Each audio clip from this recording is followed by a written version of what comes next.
ተኝቼ መጣችና እጇን ጡቴ ውስጥ አገኘሁት። እንቅልፍ ወስዶኛል። ካዝናጣችና ከፈተችው በቁጥር ከዛ አርቲፊሻል የወንድ ብልት ነበር ውስጡ የነበረው። ተመልሰን ሳለኝ ከዛ በኋላ የመጣውን እንችለዋለን አልኩት። ከዛ ተመለስን እናቴ ወዲያው ቢያንስ አንድ 10 ቀን ተቀመጥንና በዛ ሰዓት ምንም አላደረገችም እናቴ። ዝም ብላ ነበር እየጠበቀችኝ የነበረውና ግን ከሳ ምናምን ነበርና ከቤት አልወጣንም ብለሽ ታምኛለሽ? 1 ወር ሙሉ እኔ እናቴ ታስራ እናቴ መታሰሯን አልሰማሁም። ከቤት ስላልወጣን ማለት ነው። እናቴ የታሰረችበት ምክንያት ደግሞ ንብረት ክፍል ነበረች። ጤና ጣቢያ ውስጥ ንብረት ክፍል ነበር የምትሰራውና ቁልፏን የትም ማንንም ስለምታምን የትም ስለምጥለው አስቀርጸው ለሊት ነው የወሰዱት እቃውንና ስትገባ መስኮት ተሰብሯል ምናምን። ከዛ ቀጥታ ወደ እሷ ነው ሁሉንም ነገር ያላከኩት። ጠዋት ስትገባ ነው መስኮት ተሰብሮ ከዛ ቁልፉ እኮ ተከፍቷል እኮ በሩን ከፈቱት እንዳይባል ግን መስኮት ሰበሩ። እያን በቃ ማአት እቃ ነው ይዘው የወጡትና በሰዓቱ በጣም ብዙ ብር ነበረ። ወደ ያኔ 70 ምናምን ሺህ ብር ማለት አሁን 700 ምናምን ሺህ ብር ማለት ነው። በጣም ብዙ ብር ነው። ከዛ ያንን ወሰዱባት። ታሰረች። ደሴ ማረሚያ ቤት ነበር የታሰረችው። እኛ እሱ ይወጣና ከናቱ ቤት አስቤዛ አስገዝቶ ከናቱ ቤት ይዞ ይመጣል። እንጀራም ማታ ላይ ወጥቶ ከዛ ዶሮች ገቡ። እኛ እንደዛ ባልንበት ሰዓት ዶሮች ገቡና ዶሮቹን ሂዶ አይቶ መጥቶ ተመልሶ ይገባልና ብትፈልገን እኮ አታጣንም። እናቴም ተወችንና ነው እንጂ ብትፈልገን አታጣንም ነበር በሰዓቱ። ከዛ በኋላ እናቴ 7 ወር አካባቢ ታስራ ትሂድ ተባለ። መጣልኝ፣ ወረቀቱ መጣልኝ። ኩዌት ነበረ ለሄድ የነበረውና ወረቀቱ መጥቷል። እና ይቀጥ ተባልኩ። እዚህ ያለችው አክስቴ ነው ያለችኝ። እሺ ብዬ መጣው። አብረን መጣን። ከሱ እንዳይለዩኝ ስለምፈልግ ብቻ አብረን የመጣ ነው ወደዚህ ስንመጣ። ከዛ አክስቴ ቤት አረፍን ምናምን ሸኘኝ፣ ሄድኩኝ። ኩዌት ከመጣው በኋላ ግን በጣም ብዙ ፈተና አሳልፌያለሁ። በ6 ወር እኔ የተመለስኩት ግን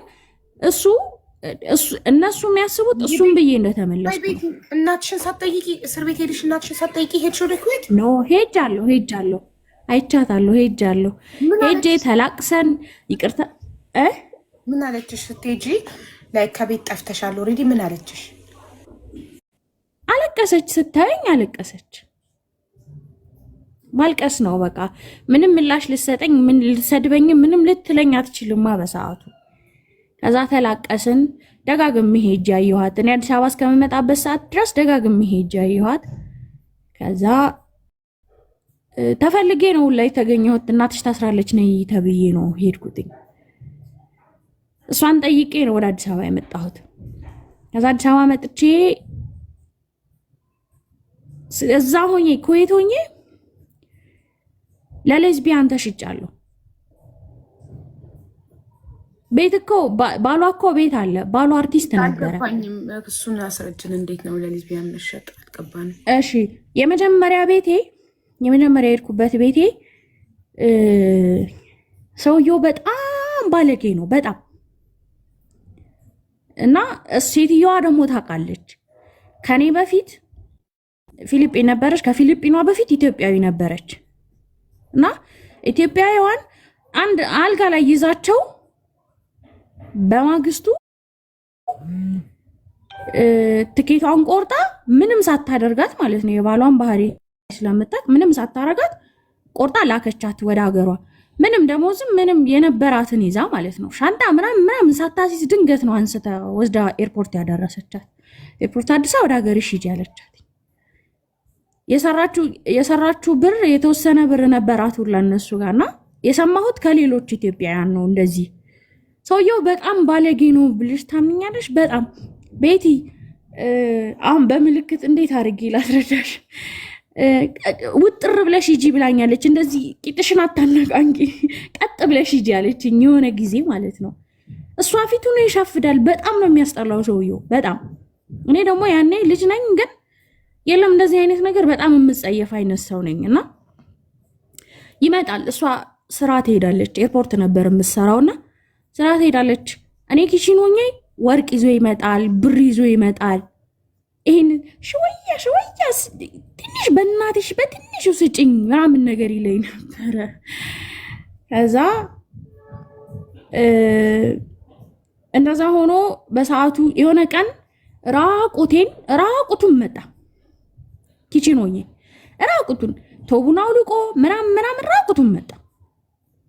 ከዛ በቢላ አስፈራርቸው ምናምን ላይ ሄጄ ሁሌ ትለኛለች የመኪና ድምፅ ስትሰሚ ሮጠሽ ሄደሽ ልብስ ተኩሺ፣ መኝታ ክፍልሽ ሄደሽ ልብስ ተኩሺ፣ አትቀመጪ፣ እሱ ያለበት ቦታ ላይ አትቀመጪ ትለኛለች እሷና ላይ እንዳልሄድ የመኪናውን ድምፅ እንዳልሰማ እዛኛው ቅያስ ላይ ነው ያቆመው መኪናውን ማለት ነው። ከዛ ሲመጣም አላየሁትም። ከዛ ቢላ ይዤ አስፈራርቼ ወደ ላይ ወጥቼ ዘግቼ እሷን ጠርቼ ስራ አቋርጣ መታ ነው የሄድኩት ወደ ኤጀንሲ ሄድኩት ማለት ነው። ኤጀንሲ ሄጄ እግዚአብሔር ይስጠው ደግሞ በጣም መልካም ሰው ነበረ። ኤጀንሲው ባለቤት ኩዌታዊ ነው፣ አረብ ነው፣ ግን በጣም በቃ የለም የሰው ሰብአዊነት የሚሰማው አይነት ሰው ነው ሰውየው። ከዛ እሱ ጋር ተመልሼ ሄድኩኝ። ደሞዟን ስጫት አላት። ሰጥቻታለሁኝ ያለችው ግን እኔ ጋር ብትቆይ ምናምን ስትለው ምን ሆነሽ ነው አለኝ። ያኔ አረበኛ በደንብ አልችልም፣ ገና 2 ወር አካባቢ ነው፣ ግን መስማት እችላለሁ፣ መናገሩ ግን በጣም ያቅተኝ ነበርና በአማርኛ ተናግሬ ምናምን እንዴ ልታስገድያት ነው እንዴ ይሄን ያክል ምናምን ብሎ እሱም ደሞዜን ተቀብሎ ሌላ ቤት ላከኝ። ከዛ አሮጊት ናት።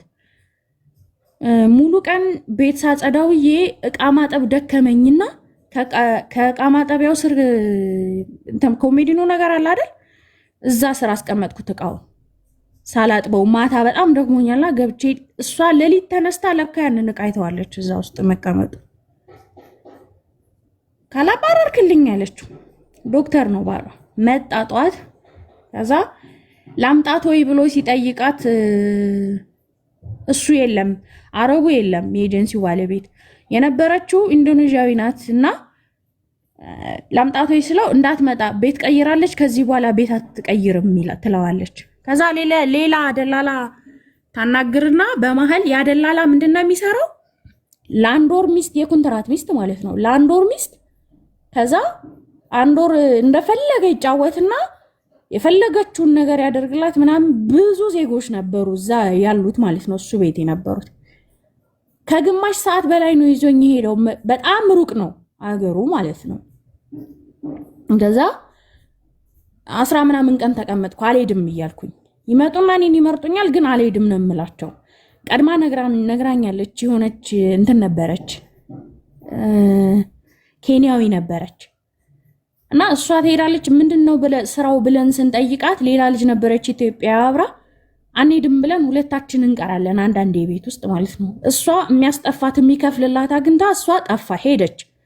ያንን የኤጀንሲውን ብር የሚከፍልላት አግኝታ የገዛበትን ከዛ ሄደች እሷ በውጭ ልትሰራ ማለት ነው። ፓስፖርቷንም ሰጣት ምናምን። እኔ የሚከፍልልኝ አጣሁ እና 10 ቀን ተቀመጥኩኝ ብቻዬን ሆኜ። እዛ ሴት መጣችና ቤት ውስጥ ሴት እንደዛ የሚያደርግ አልመሰለኝም ነበርና ወሰደችኝ። ከዛ እዛ ወስዳኝ ልክ በሳምንቴ አንድ ልጅ ህፃን ልጅ ነው ያላት። 3 ናቸው ልጆቿ። 2ቱን ትምህርት ቤት ታደርሳቸዋለች። እኔ ማጽዳት ብቻ ነው፣ ምግብም አልሰራም። ልጁን መጠበቅ። ልጁ እኔ ጋ ነው የሚውለው። በጣም ትንሽ ልጅ ነው። ከዛ የዛን ቀን ይዛው ሄደች፣ በሳምንቴ ማለት ነው። ይዛው ሄደችና እሱን ይዛው ሄዳ መጣች ተመልሳ። ከዛ ነይ መኝታ ቤቴን አጽድጂ ያለችኝ። መኝታ ቤቷን አጽድታኝ አስገብታኝ አታውቅም። የዛን ቀን ግን አስገባችኝና ከዛ አልጋውን አንስታ የሆነ ተንሸራታች ነገር ነው አልጋውና አልጋውን አንስታ ካዝና ወጣች። ትንሽዬ ካዝና ናት እና ካዝና ወጣችና ከፈተችው በቁጥር። ከዛ አርቲፊሻል የወንድ ብልት ነበር ውስጡ የነበረው። እንደገና ደግሞ የሆኑ ማሽኖች ነበሩ ውስጥ የነበሩት እና ጥዝ ምናምን ድምፅ አላቸው። ከዛ የሆነ ቪዲዮ ከፍታ አሳየችኝ። አለቀስኩኝ። ከአቅሜ በላይ ሆነ። አለቀስኩ። በቃ እኔ እንደዚህ አላደርግም አልኳት። በጣም ደፋር ነኝ ማለት ድብድብ ምናምን እልህ ከያዘኝ ግንባሬን ብትይኝ አልመለስም። እና ሴት በአርቲፊሻል ሴትና ሴት ሲያደርጉ ነው የምታሳይሽ ቪዲዮን ያሳየችኝ። እና ያን ምንድነው ይሄ ምናምን ነገር ስላት እንደዚህ ነው የሚደረገው ብላ አሳየችኝ። ከዛ ስታሳየኝ እኔ እንደዚህ አላደርግም፣ እኔ እንደዚህ አላቅም፣ እኔ ክርስቲያን ነኝ አልኳት። እኔ ክርስቲያን ነኝ፣ እኔ እንደዛ አላደርግም። አንገቴ ላይ ደግሞ ከነ ማተቤ ነው ሲጀመር የሄድኩትን በሰዓቱ ሲሄድ ማለት ነው። ማተቤንም አላነሳውም፣ እንደዚህ ተሸፋፍኜ ምናምን አልነበረም። ከዛ እኔ አላደርግም እንደሱ አልኳት። እንግሊዘኛም ያው ሰባብሬ አወራለሁ፣ አረበኛውንም ሰባብሬ ቀላቅዬ ነው የምናገረው። የለም ይሄ የድንጋጤ የምታወሪው ነገር ውስጤ ያለ ይሄ እንኳን ጠፋ። ውስጤ ሾክ አደረገ። ተንቀጠቀጥኩኝ በቃ ከአቅሜ በላይ ማለት ነው። ከዛ በጣም አስቸገረችኝና እንደዚህ አላደርግም ብያት እንደዛ ተጣልተን ምናምን ወጣ ሄደች። መልሳ ቆልፋ ልክ በቃ በጣም እያለቀስኩ እየተናደድኩኝ ወላ ልንጣላ ትንሽ ሲቀረን ሰውየው አይመጣም። ምን ረስቶ አርቲስት ነው ሰውየው እና ቲቪ ድራማ ምናምን ይሰራል። አሁን ስሙን ረስቸው ነው ቆየና ስሙን ረሳሁት ሰውየውንና ግን አርቲስት ነውና መጣ። ምን ረስቶ የሚያነበውን ድርሰት ለሊት ሲለፈልፍ ነው የሚያድረውና ድርሰቱን ረስቶ ነው የመጣው። ኖ ተኝቼ ልጁን ይዤ ተኝቼ ነው የመጣችው። ከዛ ልጁን አስተኝታ ነው ያለችኝ። ተኝቼ መጣችና እጇን ጡቴ ውስጥ አገኘሁት። እንቅልፍ ወስዶኛል። በጣም ነው የደነገጥኩት። በቃ በጣም ያኔ ነው የተንቀጠቀጥኩት። ከዛ ይዛኝ ገባች። እቃውን ይዛ መጣች ምናምን እንዲህ ካላደረግሽኝ ምናምን ብላ እቃው ልጁና እኔ አንድ መኝታ ቤት ነው ያለን፣ ልጆቹና እኔ ማለት ነው። ከዛ እቃውን ይዛ መጣ። እየተጣላን እያለ ሰውየው መጣ። ወይኔ የደበደባት መደብደብ በህይወቴ እንደዛ ሰው ሲደበደብ አይቼ አላቅም። ጭራሽ አቅም እንደዛ መሆኗን አያቅም እሱ። ሀቡዬ ይቅርታ አንድ 2 ደቂቃ ስጪኝ እና ስቀጥልልሽ ሰውየው መጣና ቀጥታ ከግርግዳ ጋር ነው ጭንቅላቷን ያላተማት። ከዛ ላይ ቆሞ ውጪ ያለኝ። እኔ በሰዓቱ ይሄን ሁሉ ችግር ይሄን ፈተና በመጀመሪያ ወደ ኤጀንሲ ያለወልኩት አንደኛ ስልክ የለኝም፣ ሁለተኛ እነሱ ጋር መደወል አልችልም። ማለት ይሄኛውን ካምፓኒ ህገወጥ ስለሆነ ኤጀንሲው ይሄ ያመጣኝ ኤጀንሲ ህገወጥ ስለነበረ እኔ መደወል አልችልም። ደውሉልኝ እንጂ እኔ መደወል አልችልም። እና በሰዓቱ ደግሞ ስልክ ለሰራተኛ አይሰጥም ነበረ። ከዛ ማን ያመጣት ምናምን ብሎ አስለፍልፎ በመኪና ወስዶ እዛው ጣለኝ። ከዛ እዛው ጥሎኝ እዛ ደግሞ ቢያንስ ከዛ በኋላ 1 ሳምንት ከተቀመጥኩኝ ደሞዜ ምናምን ሰጥቶ ነው እዛ የወሰደኝና እዛ 1 ሳምንት ከተቀመጥኩኝ በኋላ ሰውየው ሁሉንም ልጆች አሰማራ። ወደ ቤቱ የሚወስደውን ቤቱ ወስዶ ስራ ያሰራቸዋል ሁሉንም ሰራተኞችና ወደ ቤቱ የሚወስደውን ወስዶ የሚያስቀምጠውን አስቀምጦ እኔም ብቻዬን አስቀረኝ እዛ ቤትና ሰውየው ጫት በእንትን ይሄ ደርቆ የተፈጨ ጫት አለ አይደለ? እሱን ይወስዳል። ያበሻ ረቂ ይወስዳል። ውስኪ አለ፣ ቮድካ አለ፣ 6 አይነት ነገር በአንድ ብርጭቆ አቀላቅሎ ነው የሚጠጣው ሲጠጣ ማለት ነው። ከዛ ይሄ ቻናል አለ እንደዚህ ምንድን ነበረ የሴክስ ቻናል አለ አይደለ? ለብቻው አለ ቻናል እና እሱ ያስገጠመው ማለት ነው። ከዛ ያንን ቻናል ይከፍትብኛል ሲሄድ ስዘጋ፣ እሱ ሲከፍት እኔ ስዘጋ፣ እሱ ሲከፍት እኔ ስዘጋ፣ መጨረሻ ላይ ያዘኝ እኔን። አንቺ ሌላ እነሱ የሚሰሩትን ስራ መስራት ካልፈለግሽ እኔ ደፍርሻለሁ አለ። ከዛ ቢላ አንስቼ በቢላ አስፈራርቸው ይዞኝ ሄዶ መልሶ የት ይወስደኛል? የመጀመሪያ ኤጀንሲ ጋር ውሰደኝ ብየው ማለት ነው። ከዛ ሲያየኝ ኤጀንሲ ሊፍት ውስጥ ሊገባ ነበርና ባባ ነው የምንለው። ባባ ብዬ ጠራሁት። እኔ ወደ ላይ ወደ ሊፍቱ እየወጣሁ እሱ በታችኛው ሊፍት ሊወጣ ሲል አየሁትና ቤቲ ምን ሆነሽ ነው አለኝ። ከዛ እንደዚህ አብራው አለች ያቺ የሸጠችኝ ልጅ ማለት ነው። ለካ ሽጣኝ ነው እሷ ናት የሸጠችኝ ለዛ ኤጀንሲ ማለት ነው። ከዛ እንደዚህ ሆኜ ምናምን ስለው እሷን ልጅቷን ይዞ በጥፊ መታት እዛው። ከዛ እንዴት ይሄን ታደርጊያለሽ ምናምን ብሎ እዛው ፖሊስ አያይዞ ፖሊስ ጣቢያ ወሰደን። እኔ አንድ ቀን ታሰርኩ። ያሉትን ልጆች የሚያደርገው ምናምን ተናገርኩ። ፖሊስ መጣ፣ ፖሊስ ጠራ፣ ይዘውን ፖሊስ ጣቢያ ሄዱ። እኔ አንድ ቀን አደርኩ። ከዛ ኤምባሲ ጠዋት ላይ ለኤምባሲ ደውሎ ኤምባሲ እንትን ብሎ ምናምን እኔን አስተካክሎ ኤምባሲ እንደሄድ አደረገኝ። ከዛ የመጀመሪያ ክፍል የጠፋ 1 ወር ተቀመጥኩ ኤምባሲ። ከዛ 1 ወር ተቀምጬ በአንድ ወር ከዛ በአንደኛው ወር መጥቶ ትኬቴን ቆርጦ ትኬቴን አስቀምጦ እንትን ብሎኝ ሄደ እሱ ሰውየው ማለት ነው ከፊሌ። ከዛ ወደ ሀገሬ መጣሁ። በ6ኛ ወሬ ወደ ሀገሬ መጣሁ። ስራ ላይ የቆየሁት 3 ወር ብቻ ነው በደሞዝ። ከዛ እዚህ መጣሁኝ። እዚህ ስመጣ የእሱ ናፍቆት እሱ ጋር እንትን ብዬ ነው የሚመስላቸው ቤተሰቦቼ። እኔ ያየሁትን ስቃይ እኔና መድኃኔዓለም ነን የምናውቀውና ከዛ ልጄን አረገዝኩ ወዲያው ማለት ነው እዚህ እንደመጣሁ። እንዴ እንደመጣሽ አልገባሽም? ከኩዌት በ6 ወርሽ እንደተመለሽ እናትሽ ቤት አልገባሽም? ቀጥታ ፍቅረኛሽ ቤት ነው ገባሽው? ቀጥታ እሱ ጋር ነው ቤት ነው ሄድኩት። ቤት አለው እሱ እናቱ ቤት ወይስ እዛ ዶሮ ስታረቡ የነበረበት ቤት ከመሄድሽ በፊት? እዛ የነበርንበት ቤት ሌላ ቤት ቀይረን ነበርና እዛ ቤት ነው የጠበቀኝ። ኦኬ እሺ። ከዛ እሱ አዲስ አበባ መጥቶ ከአዲስ አበባ ተቀብሎኝ ይዞኝ ነው የሄደው ወደ ቤት። ከዛ ቤት ሄድኩኝ፣ ልጄን አረገዝኩ፣ ወለድኩ። ከዛ አሁንም ትሂድ ተባለ። ከሱ አይፈልጉትም፣ ቤተሰቦቼ አይፈልጉትም። አሁንም ትሂድ ተባለና ሳውዲ ፕሮሰስ ጀመርኩ። ሳውዲ ልመጣ ማለት ነው። ሳውዲ ልመጣ ፕሮሰስ ጀመርኩ። ከዛ የሳውዲው ደግሞ ቶሎ መጣልኝ። ከዛ ሳውዲ ደግሞ መጣው። ሳውዲ ሄድኩና ደግሞ አሁንም ማለት ከፊሌ አባቷ ነው፣ ባሏ ሰራተኛ አይፈልግም። እና ልክ ይችኛ ልጅ 3ኛ ልጇን የመጀመሪያ ልጇ ከፍ ያለ ነው፣ 4 ዓመት ሆኖታል። ሁለተኛ ልጇ በአንድ ዓመቷ ነው የወለደችባት።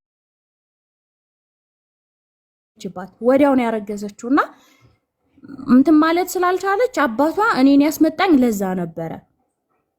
ከዛ አጋጣሚ ደግሞ ረመዳን ሊገባ ነበርና ያው ረመዳንን ማአት ስለሆኑ ቤተሰቦቹ እነሱ መሀል ነው ያሳለፍኩት። ረመዳን በጣም ከባድ ስራ ነው፣ እንደ አዲስነትሽ በጣም ከባድ ነው። በዛ ላይ ደግሞ ልጄን በ10 ወሯ ነው ጥያት ሄድኩት። ስሄድ ማለት ነው ጡቴ አስጥያት ጡቴን ሄጄ ጡቴ በጣም ነበር የሚያመኝ። በሰዓቱ አልደረቀም ነበርና ከዛ አባቷና የሴትዮዬ ባል ከፊሌና ባሏ ማለት ነው ተጣሉ። አንተ ነህ፣ ስለዚህ አንተ ነህ የምትከፍላት አለው ሰውየው፣ ባልየው ለአባትየው ማለት ነው። ከዛ አባትየው ደግሞ አንተ ቤት ነው የምትሰራው፣ ያንተ ልጅ ነው የምትይዘው፣ ስለዚህ እኔ ልከፍላት አልችልም ማለት አባት ማለት ነው። በዚህ መሃል ባልና አባት ተጣሉ። ከዛ 3ኛ ወር ደሞዜ ኢቃማ ሳይሰራልኝ 3 ወር ሞላኝ። ቅጣት አለ። ያንን ቅጣት ደግሞ መቀጣት አይፈልጉም። 4ኛ ወሬን እየሰራሁ 4ኛ ወሬ ግማሽ ሆነ፣ 3 ወር ከግማሽ ሆነኝ። ከዛ 3 ወር ከግማሽ ሲሆነኝ አባትየው ሊቀጣ ነው፣ ኢቃማ ስላላሰራልኝ ሊቀጣ ነው። ስለዚህ ለሌላ ከፊል መሸጥ አለበት፣ ባልና አባት ስላልተስማሙ ማለት ነው። ከዛ ለሌላ ከፊል ተሸጥኩ። 3 ወር ከ20 ቀን ሰርቼ ከዛ ለሌላ ከፊል ተሸጥኩኝ። ያቺ ከፊሌ ደግሞ 1 ወር ካሰራችኝ በኋላ በመሃል ወሰደችኝ። 1 ወር አሰራችኝ እንጂ እሷ ቤትና ልክ 1 ወር ካሰራችኝ በኋላ እናቷም እሷን ቤት እያደረገች ነው ስታሰራኝ የነበረውና እናቷም እሷን ቤት እያለሁ እየሰራሁኝ እየሄድኩ እየሰራሁኝ ያመላለሰች እያሰራችኝ ቆይታ ልክ በ20 ምናምን ቀኔ ወስዳ አንተ አስመረመረችኝ። ልመረመር ያልኩኝ ቀን ጣቴ መሃል ጣቴ ቀለበት ጣቴ ላይ ቢንቢ ነከሰችኝ፣ ሌሊት ማለት ነው። ከዛ ልክ ስመረመር ደሜ ላይ የማላሪያ ምልክት አላት አለ ዶክተሩ ማለት ነው።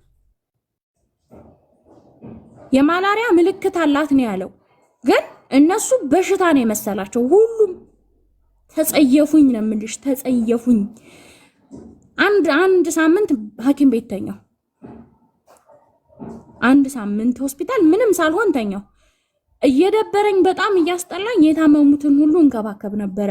የተኛሁበትን ክፍል 4 ናቸው። ከኔ ጋር 4 3 አሉ።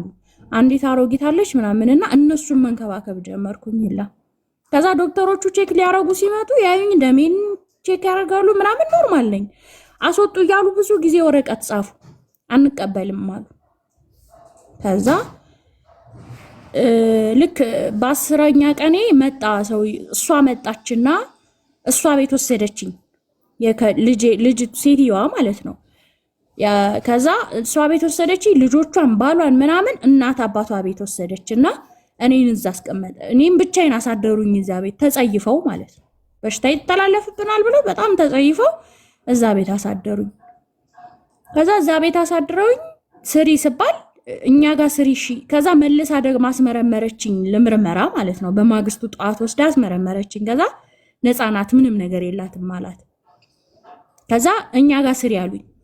ፈራኋቸው። ብቻዬን አሳድረውኝ የለ እንደዛ ተጸይፈውኝ የለ በጣም ፈራኋቸው። በቃ የሚገሉኝ ሁላ ነው መሰለኝና አልሰራም አልኳቸው። ከዛ ሰውየው ከፊሌ ወሰደና የት ይወስደኛል? ነይ በቃ ማረፊያ አለ ነይ ልውሰድሽ አለኝ። ለካ ጊዜያዊ ማረፊያ የለም ፖሊስ ጣቢያ ማረፊያ አናግሯቸው እዛ ወሰደኝ። ከዛ እዛ ወስዶኝ ከፊል ይመጣል ኢቃማ የላትም ሲባል ትተውኝ ይሄዳሉ።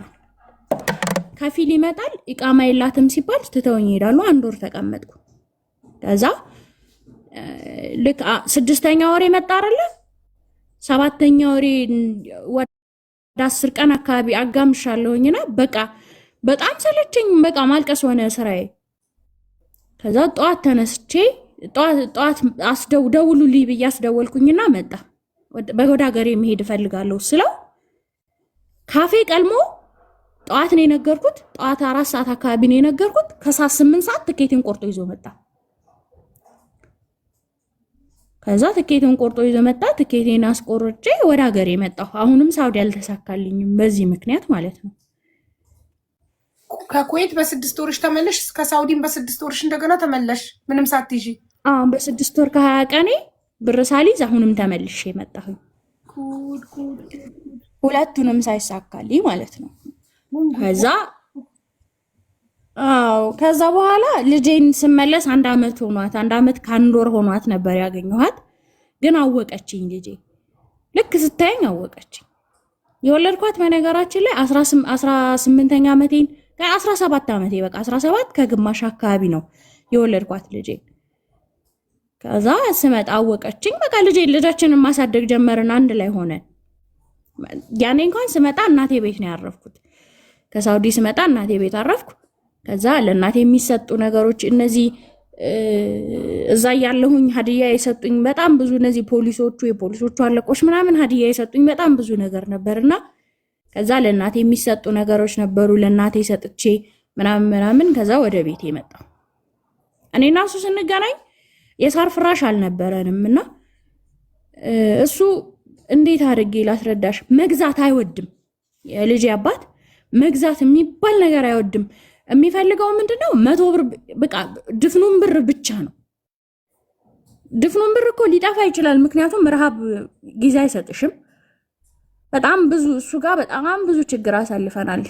እኔና እሱ ስንገናኝ እንደነገርኩሽ የጓደኞቹን ቤት ነው። የጓደኛው እናት የሳር ፍራሽ ነበር የነበረው። እኔና እሱ አልጋ ገዝተን ቤት ገዝተን መኖር ስንጀምር እኔ ግን አልቻልኩም። ነፍስ እያወቅኩ መጣሁኝና እያንዳንዱን ነገር ከጎረቤቶቼ ጋር የጎረቤቱ አሁን ነፍስ ሲያቅሰው የጎረቤቱን ትዳርና የራሱን ትዳር ማነጻጸር ውስጥ ገባሁኝ። እኔ እንዴት ነው የምኖረው? ጎረቤቶቼ እንዴት ነው የሚኖሩት? በምን አይነት ሁኔታ ነው የሚኖሩት? እኛ ገንዘብ አናጣም ማለት ገንዘብ አናጣም ስልሽ 2 ወር 3 ወር ልታጭ ትችያለሽ። ከ3 ወር በኋላ ግን ታገኛለሽ፣ ምክንያቱም ዶሮቹ ስለሚሸጡ ማለት ነው።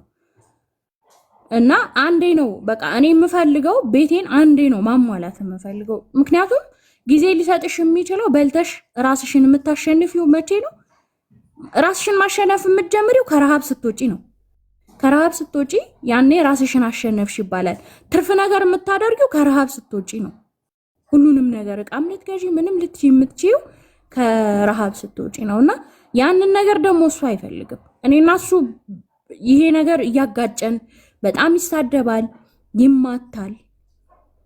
በጣም ነው የሚመታኝ። በጣም እርጉዞኝ ሁላ እሁድ 12 ሰዓት ላይ ልወልድ ቅዳሜ ከገበያ ስንመጣ ሁላ ደብድቦኛል እና ሆዴን ረግጦኝ ቼክአፕ ሄጄ ነው በዛው ወልጄ የመጣሁት። ዓርብ ዕለት ነው እንጂ ዓርብ ዕለት ረግጦኝ ቼክአፕ ሄጄ ቅዳሜ እሁድ ዕለት ወልጄ የመጣሁት ወደ ቤት ማለት ነው። እና በጣም ነው የሚደበድበኝ። ከእናቴ ድብደባ ወጥቼ ወደሱ ድብደባ ነበር የገባሁት። እያንዳንዱ ነገር በየጊዜው እየተቀየረ ነበር የመጣውና እኔ ደግሞ ይሄንን እየቆየሁኝ ነገሮችን እያመሳሰልኩ ነገሮችን እያሰብኩ እያነጣጠርኩ ምን እያልኩ ስመጣ አቃተኝ። ከሱ ጋር መኖር አቃተኝ። እየጠላሁት ነገሮችን እንትን እያልኩኝ መጣሁኝ። አልቻልኩትም። በቃ እሱ ጋር ያለኝን ነገር አልቻልኩም እና ልክ በተጋባን በፊርማ ምናምን የለንም፣ ቀለበት ምናምን የለንም። ዝም ብለን ነው የምንኖረው። ከዛ የመጨረሻ በቃ እንለያያለን እኮ እወጣለሁ። ትቼለት ልጄን ይዤ ትቼለት ምናምን ትቼለት እወጣለሁ። ከሱ ቤት ስትወጪ የት ትሄጃለሽ? እናቴ ጋር። እናትሽ ጋር ሰላም ሆናችሁ ማለት? የዛኔ ቤት ጥለሽ ስለጠፋሽ ደግሞ ትባሻለች ብዬ አላሰብኩም። ሰላም ሆነን እናቴ ጋማ ሰላም ሆነን፣ በተለይ ከሳውዲ ስመለስ ምናምን ሰላም ሆነን እና ቤትም ትመጣለች፣ እህቴም መታ ትጠይቀኛለች፣ እናቴም ትመጣለች ምናምን። እናት ምንም ቢሆን እናት ነው። አዎ እኛ ምንም ብናጠፋ አጨክ በቃ ጥላጥልሽም ክፋትሽን አትወድም። አዎ እሺ። እና ወጥቼ እናቴ ጋር ነው የምሄደው። ከእናቴ ደግሞ አዲስ አበባ ነው የምመጣው።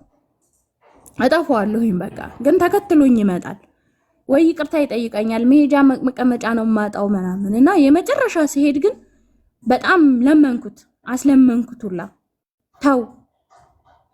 ይሄ ማንቋሸሽ ታውቂያለሽ? ክብር ለሰው ክብር አለመኖር። ሚስቱን ማለት አቅፏት የሚያድረው ሚስቱን ሰው ፊት ሲሆን ቁሽሽሽ በቃ መተረብ፣ እንደዚህ አይነት ነገር ደግሞ እኔ አልወድም። እምባዬ ነው የሚመጣኝና አልቅሼ ምን ብዬ ማስለመንኩት። እምቢ አለኝ ማለት መለወጥ አልቻለም። በተለይ ይሄ ባስቤዛ ዙሪያ ልጄን ትምህርት ቤት ስልክ ከሱቅ ዱቤ አምጥቼ ሆነ የሚገዛው ነገር የለም። አንዴ እኔ አክስቴ የገዛችልኝ ልብሶች ከአረብ ሀገር ያመጣኋቸው ልብሶች ሼጬ ዘይት የለሆነ ሼጬ ዘይት አስቤዛ ገዝቼ ሽንኩርት ቲማቲም ገዝቼ መጥቼ ሰርቼ ሳበላው ከየት አመጣሽው አላለኝም።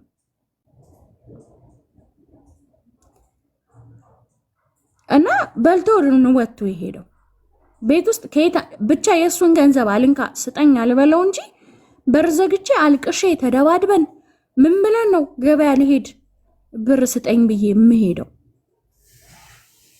እና መጨረሻ ላይ አልችል ስል ግን አልቻልኩም። በቃ ይሄ መቋቋም ጠላሁት። አጠገቡ መተኛት አስጠላኝ።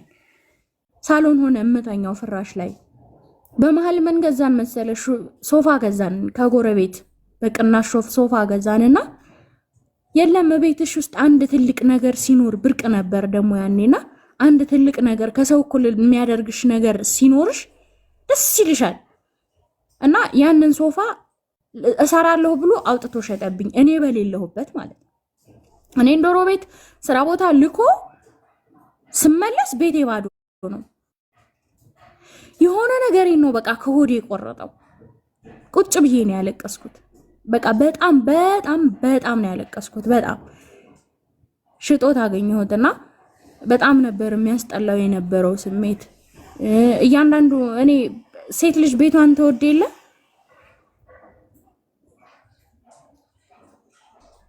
ሴት ልጅ በጣም ቤቷን ትወዳለች። ለቤቷ ያላት ነገር ይለያል። ቤቷን ማሟላት፣ ቤቷን ማሳመር ምናምን ነው የምትፈልገው። እኔ ያንን ነው የምፈልገው። እሱ ደግሞ መግዛት የሚባል ነገር አይፈልግም። በዛ መሀል እኔና እሱ ልንስማማም ልንጣጣምም አልቻልንም።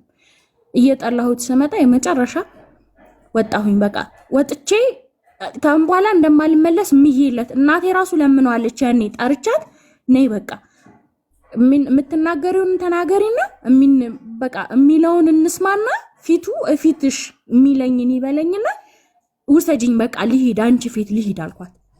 ከዛ መጣች። በጣም የሚያስጠላ ንግግር ነው የተናገራት። እሷን ራሱ ይዘሽ መሄድ ትችያለሽ፣ ዞሮ ዞሮ ተመልሳ ትመጣለች አላት። ያኔ እኔ ማልኩ፣ በቃ ቆረጠልኝና ወጣሁ። ከዛ በመሃል ምን ስተሰርቻለሁ መሰለሽ? ቤታችንን ስንገዛ እግዚአብሔርን ነው የምልሽ ቤቱን የሚሸጥልን ሰውዬ 7 ጊዜ ተመላልሷል። 7 ጊዜ ይመጣል፣ እሺ ምናምን ብሎ ያወራዋል። ከዛ እንደውልልሃለን ይለዋል፣ ይሄዳል፣ መልሶ ደግሞ ይደውልለታል። መጨረሻ ላይ በምን እንደገዛው ታውቂያለሽ? አከራዬ ጋር ተጣልቶ ነው። አከራያችን ጋር ተጣልቶ ሰድባው ቀጥታ ሂዶ ጠርቶት ቀጥታ ብር ነው የሰጠው። ምን አይነት ባለጌ ሴትዮ ናቸው! እኔን ግን ይሰድበኝ ነበር መልስ ስሰጣቸው ማለት ነው። ሴትዮዋ በጣም ነው የሚያስጠሉት። እቃ እያጠብሽ ወይም ልብስ እያጠብሽ በመሃል ሂዶ ከቆጣሪው ዝግት አድርገው ቧንቧውን ቁልፉን ብድግ ያደርጉታል። ቁልፉን ብድግ አድርገው ይዘው ይሄዳሉ። እንጀራ እየጋገርሽ ከብሬከሩ ሂዶ ያጠፋሉ፣ ከቆጣሪ ሂዶ ያጠፋሉ ምናምንና በዚህ መሃል እኔ ላብድ ሆነ ሴትዮዋ ጋር ማለት ነው። እኔ እንደዚህ አድርገውኝ ብዬ በነገርኩት ቁጥር እናትሽ ይሆናሉ አትመልሺ ነው የሚለኝ። እኔ እሱን ሲናገሩት የተናገሩት ቀን ግን ሂዶ ቤቱን ገዝቶ ቤቱን ቀለም አላስቀባ ነውም፣ ኮንዶሚኒየም ነበረ፣ ባለ አንድ ነው ኮንዶሚኒየም ነበርና ቀለም አይደለም ቤቱን በውሃ አርከፍክፌ፣ ውሃ የለውም ውሃ አርከፍክፌ ጠርጌ ሂደን አንጥፈን የተኛ ነው የዛን ቀን። እና ያንን ቤት ሰውየው ውክልና ሲሰጥ ብርኬታ መጣችሁ ለሱ እናት ብርኬታ መጣችሁ ነው አለ እኮ ስራ እኮ ይሰራል እያለው እኮ ነው የሚከለክለኝ ገንዘብ እኮ። ምንድነው ስራው? የዛኔ ዶሮ አንቺ አረብ ሀገር ከመጣሽ ዶሮ ነው የምናረባው። ዶሮቹ ተሽጠው ነበርና ነበረ ስራ ብር ነበረን ዶሮ እናረባለን። ግን አሁን ዶሮቹ ይገዛሉ፣ ሲሸጡ ብር ይኖረናል፣ የምናተርፈው እጥፍ ነው። ገባሽ? መልሶ ግን እሱ በዛው መግዛት ይፈልጋል፣ በዛው ብር ማለት ነው። ራስሽን ሳታሸንፊ ረሃብ እዚህ ጋር ልጅ አለች እየራበን እንዴት ነው በሙሉ ብር የምታመጪው? ቢያንስ 75%ን ወይ 60%ን ተጠቅመሽ ሌላውን ለቤትሽ ነው የምታውዩ። እሱ እንደዛ አያደርግም። እና በመሃል ውክልና ሲሰጥ ማለት ነው ሙሉ ውክልና ይሰጥ የለ ያ ውክልና ሲሰጥ ለእናቱ ነው የተሰጠው። እናቱን ወንድሞቹን በጣም ነው ማምናቸው፣ ከሱ በላይ ማለት ነው። ከሱ በላይ በጣም ነው ማምናቸውና እንደዚህ ይከፉብኛል ብዬ ጭራሽ አስቤውም አላውቅም። ከዛ ተውኩላቸው ሁሉንም ነገር። ልጄንም ለእናቴ ሰጠሁኝና እኔ አዲስ አበባ መጣሁኝ። አዲስ አበባ መጥቼ ያልሰራሁት ስራ የለም። ከእግዚአብሔር ጋር የሚያጣላኝን ወይ ከህሊና የሚያጣላኝን ስራ ከመስራት ውጪ ባርማን ሆኛለሁ፣ ጽዳት ሆኛለሁ፣ ሪሴፕሽን ሆኛለሁ፣ ዌተር ሆኛለሁ። 3 አመት ተቀመጥኩ አዲስ አበባ ማለት ነው። ከዛ መጨረሻ ላይ እናቱ ውክልናውን እንትን ብላ ቤቱን ሸጠችው። የሸጠችው እሷ ናት፣ ምክንያቱም ሙሉ ውክልና ያላት እሷ ናት።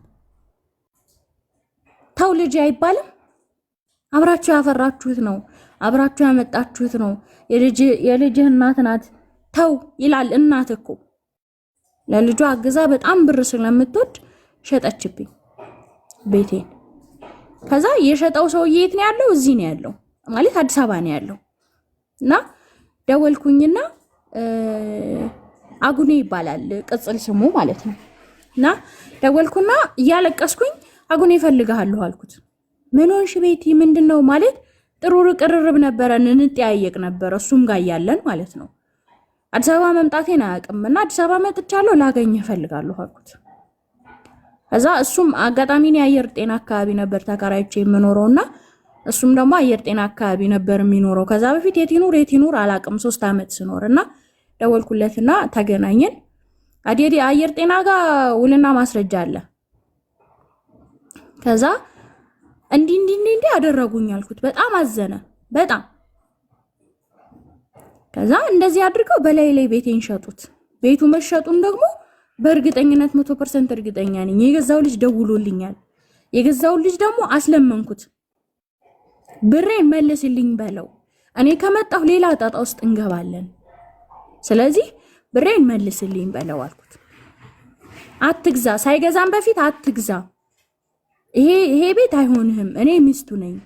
እንደዚህ ሆነን ተፋተን መጥቻለሁ። ከዛ በፊት ፍርድ ቤት 1 አመት ተመላልሻለሁኝና በጣም በቃ መከራዬን አይቼ ነው ያንን ቤት እንትን ብዬው እንዳይሸጥ እንዳይለወጥ እኮ የሚላለው ፍርድ ቤቱ እንትን ላይ ማለት ነው። ግን በመሃል ውሳኔ ሳይወሰን በመሃል እኔ ጥየው መጣሁ። በመሃል ምን ተኮል ሰራብኝ መሰልሽ አቡዬ?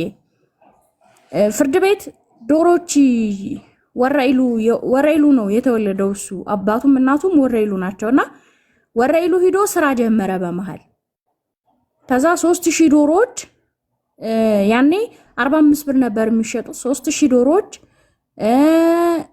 እዚህ ኮምቦልቻም ያሉትን 2500 ዶሮዎች ምናምን አስወስኜበት እኩል ሊያካፍል ማለት ነው። ቤቱንም እኩል ሊያካፍል አስወስኜበት ውሳኔ አቡ ኮምቦልቻ ሆኜ መቆሚያ መቀመጫ ይልካል፣ ቄስ ይልካል። እናቴን አሳምኖ እናቴ ጧት ማታ ነው የምትነዘንዘኝ። በቃ መከራዬን ነው የምታበላኝ እናቴ ማለት ነው። ከዛ መጨረሻ ላይ ታረቁ እንታረቅ ነው እሱ። መሀል መንገድ ላይ ቆሜ አደባባይ ላይ ይንበረከካል። ይቅር በይኝ እግሬ ላይ ይወድቃል። እኔ ውስጤ ቆርጦልኛል ማለት አብሬውም ሻይለኝ። ከዛ መጨረሻ ላይ እሺ አልኩ። በቃ የእናቴን ጭቅጭቅ እንትን አልኩኝ፣ መረረኝና እሺ አልኩኝ። ታረቀን። ለካ እሱ ለዛች ለፍርድ ቤት ወርቅ ግዛልኝ አልኩት። ያኔ ስንታረቅ እንደገና ተፈራርመን ምናምን ነው ሽማግሌ እንትን ብሎ ቤት ውስጥ ታርዶ ምናምን እንደ ሰርግ የለም ትንሽ እየሰርግ እንደዛችሁ ነው እንደገና የተጋባ ነው ማለት ነው።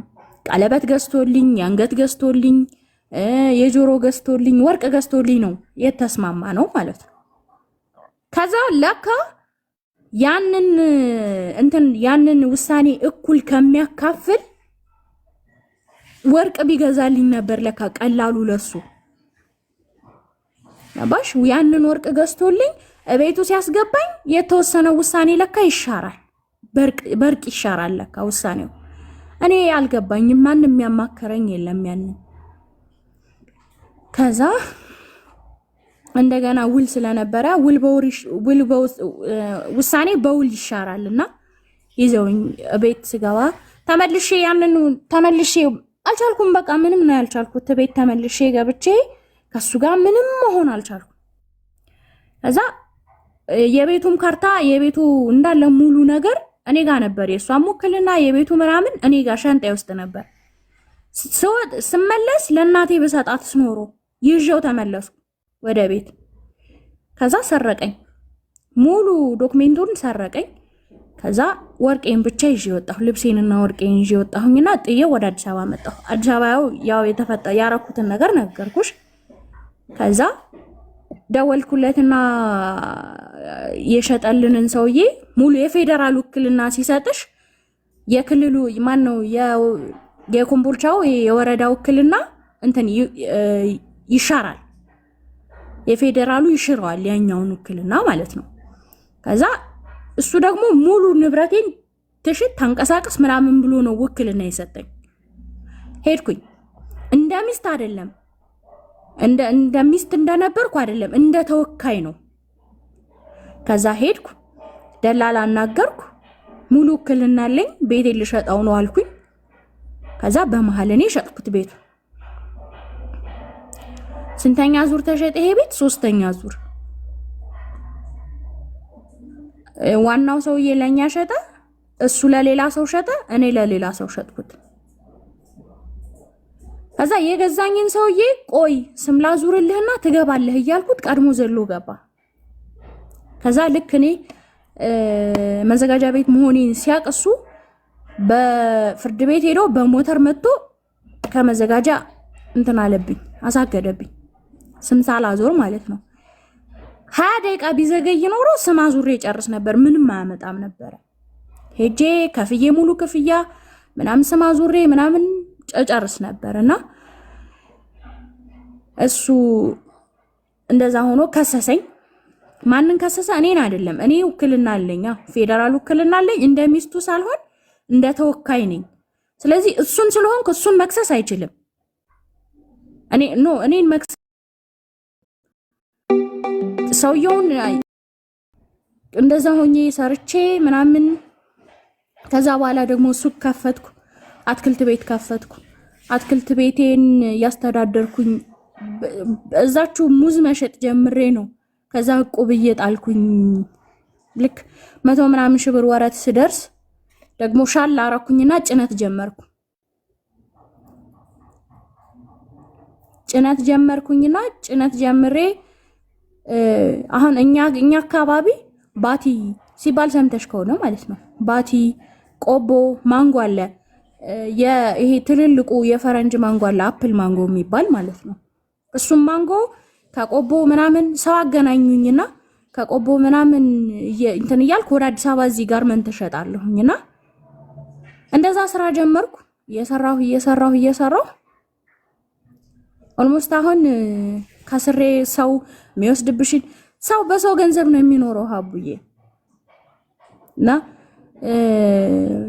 አሁን ባዶ እጄን አስቀርተውኛል። ሁሉም ሰው በየፊናው ስከስርም ሲያከስሩኝም ላኩልኝም ብዬ ገንዘብ ሰው ስልክ ሲወስዱብኝ ምናምን ሄጄም እንትን ማለት አልችልም። አሁን አዲስ አበባ ገብቻለሁ። አዲስ አበባ ገብቼ ነው የምኖረው። ልጄን ይዤ ተከራይተን ነው የምንኖረውና ፈተና ነው። የሰው ልጅ ሁሌም ፈተና ተፈትኖ ነው የሚያልፈው። በፈተናዎች መሃል ነው የሚያልፈውና እንግዲህ ታሪኬ ከልጅነት ግማሹን የልጅነት ክፍሌን ነው ያወራሁሽ። ከዛ በኋላ በጣም ብዙ ነገር ተፈጥሯል። ይሄኛው ግን ያስተምራል ብዬ ልጅነት ማለት በተለይ ሴት ልጆች ያለን እናቶች ለልጆቻችን አይሆንም ምን ማስተማር አለብን። ካይሆንም ምን በላይ ደግሞ ይሄ ፍቅር መስጠት። ይሄ እኮ እንደዚህ ነው፣ ይሄ እኮ እንደዚህ ቢሆን። እኔ እናቴ ፓንት በስንት ቀን እንደሚቀየር ህይወት ናት ያስተማረችኝ እንጂ እናቴ አላስተማረችኝም። ሞዴስ እንዴት እንደሚደረግ እኔ እናቴ አላስተማረችኝም። ያስተማረችኝ ህይወት ናት በራሷ መንገድ። ግን ሁላችንም ለሴት ልጆቻችን ከመጀመሪያ ጀምሮ ያለንን ነገር በተለይ በተሞክሯችን በራሳችን ህይወት እኛም ሴቶች ነን፣ ሴት ልጅ ሲኖረን እያንዳንዱን ነገር ብናስተምራት መልካም ነው። ምክንያቱም ወንድ ስታገባ ወይም ደግሞ ብትሄድ የምትጎዳው የመጀመሪያዋ ተጎጂ ራሷ ናት። ከዛ በኋላ ደግሞ ቤተሰቦቿን ተቀጣይ ቤተሰቦቿን እነሱም አይጎዱም። ምክንያቱም የራሳቸው ኑሮ አላቸው የሚኖሩት። ራሷ ናት የምትጎዳው። በቃ የምትወድቀውም የምትነሳውም ራሷ ናት። ሴት ልጅ ራሷን ካልጠበቀች ማለት ነው። በተለይ በወንድ ልጅ የምትታለል ከሆነ ዋጋ የላትም። ያንን ለማለት ፈልጌ ነው ሀቡዬ። በጣም ነው የማመሰግነው ስለሰማሽኝ። እኛም በጣም እናመሰግናለን። እና አሁን ልጅሽ 14 ዓመቷ ነው? 14 ዓመቷ የ7ኛ ክፍል ተማሪ ነች። ሌላ አልወለድሽ? እግዚአብሔር ያውቃል እንግዲህ መጪውን። ኦኬ። ቤቱ ምን ላይ ደረሰ? የቤቱን መጨረሻ ሳትነግሪኝ ወሰደው እሱ ወይስ? ኖ ቤቱንማ እኮ እየነገርኩሽ ሻጭ ሁሉም ሻጮች ገዢዎችና ለኛ ይሸጠልን። እኛ ሶስታችንም ተቀመጠን ለነሱ የሚደርሳቸውን ከፈልናቸው። ማለት የሚደርሳቸውን ስልሽ የሰጡንን ማለት ነው። ግማሽ ክፍያ ነው የሰጡን። ግማሹን ክፍያ ለሱ ሰውዬ ሰጠ፣ እኔም ግማሹን ክፍያ ለኔ ሰውዬ ሰጠው። የተረፈንን ተካፈልን። በቃ በስምምነት